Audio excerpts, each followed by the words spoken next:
Hello Internet, my name is Hazel from Hazelnutty Games and welcome to First Date With. This is a show where we spend a little time on the game and decide whether or not we are going to love it forever. Today we are going to take a look at Opulus, which is a physics puzzle game from Ion FX. It's available for Windows PC. So let's take a quick look at the settings. You can mute your music and your sound effects. You cannot adjust the levels, so you're going to have to do that with your computer overall sound. Slightly annoying, but it's just a puzzle game, so we won't really worry about it. Alright. Let's take a look. I'm going to make a brand new account, just a brand new player rather, just so I can show you what it looks like from the very beginning, and then I'll jump in and show you what the later levels look like.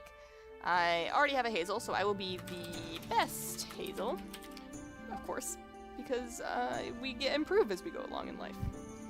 So, I mentioned it's a physics puzzler.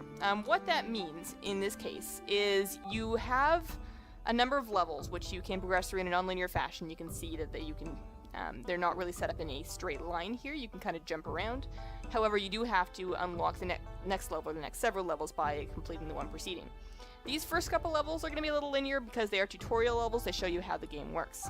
So we'll jump right in and take a look.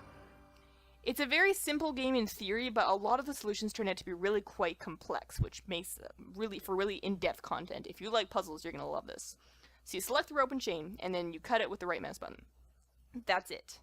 Those are your only controls. The only things you can interact with in any of these environments are the chain. So we select, we cut, it drops, it falls, we win. Wonderful. I only got a half star for that. I don't think that those stars have anything to do with how well you completed the level or how long it took. I think it's more an overall map completion thing. So we'll jump into the next one.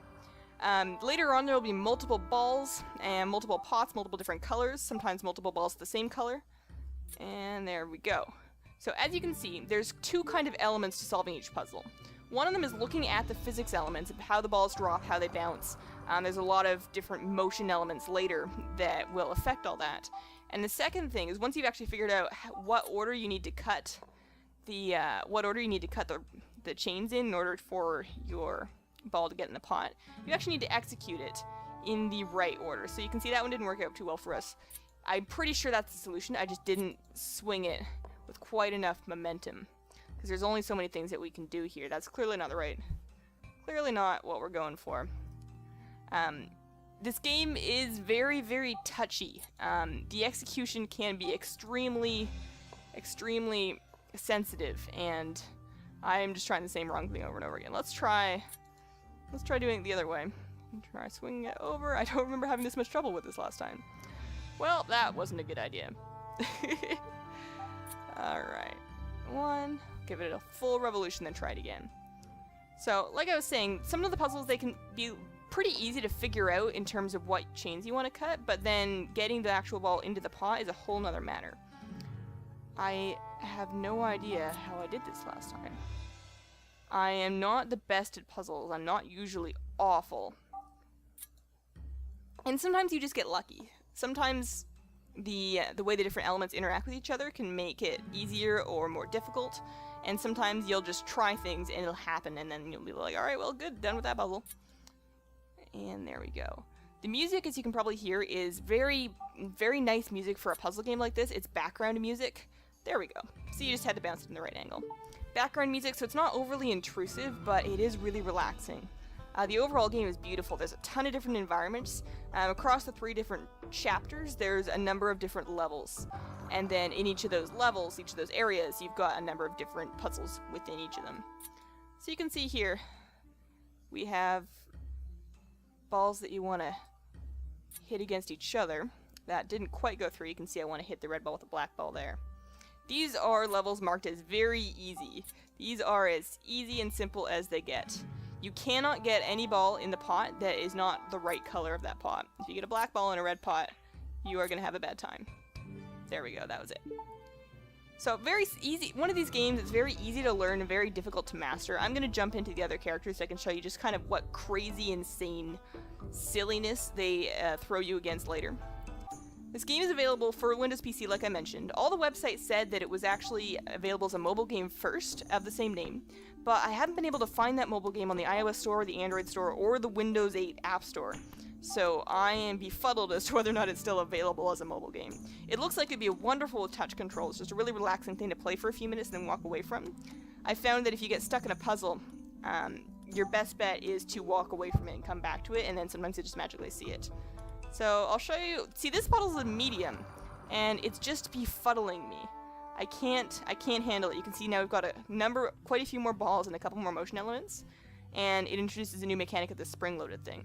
So if I drop that blue ball and try and get it into the spring thing, which apparently isn't going to happen today, then you can actually cut the chain behind that spring, and it'll fling the ball into the air and send it on new courses.